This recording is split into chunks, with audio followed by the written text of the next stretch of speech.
Yeah, so you No. walked into an ambush. That was clear. Total ambush.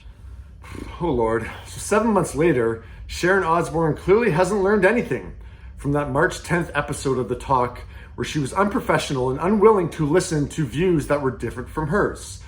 So she appeared on the Megyn Kelly Show, eye roll, to be a perfect example of white fragility. She thinks this was all conspiracy out to get her and takes no responsibility for the words that came out of her mouth. She starts by taking us back to the morning of March 10th, where she got a text from her co-host, Sheryl Underwood. At 7:30 that morning, March 10th, Sheryl Underwood sent me an emoji of, love you. So Sharon now believes that the fix was in from this point on. She got a nice text from her coworker, and then it continued. I get to the studio. I'm always late. So I get to the studio at 9:45. We go live at 11. And I saw one of the showrunners, Heather Gray. I bumped into her as I was going into the dressing room. And she said, there's been a lot of, backlash on your social. Again, do you want to try and clear it up? We'll start the show with it, a couple of minutes. Just say what you feel. And I'm like, sure, I don't care. I'll do it. So a producer told her what topic they were going to discuss on a talk show, okay?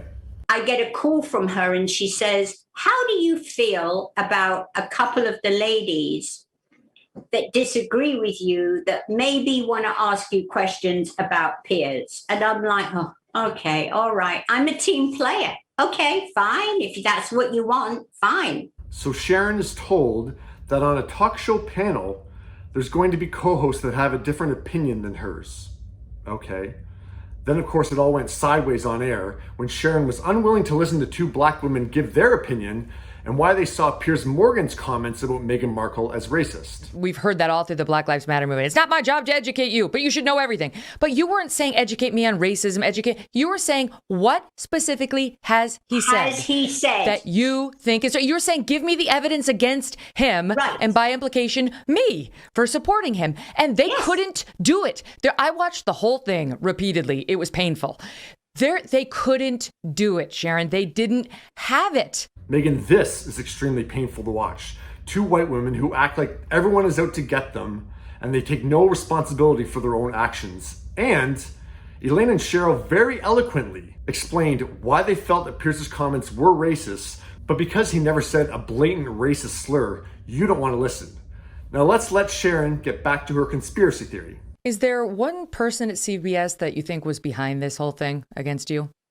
Yeah, Amy Reisenbach, her name is, and the two showrunners, Heather Gray and Kristen Matthews, who I'd worked with the showrunners for 11 years. They were friends of mine, especially Kristen Matthews.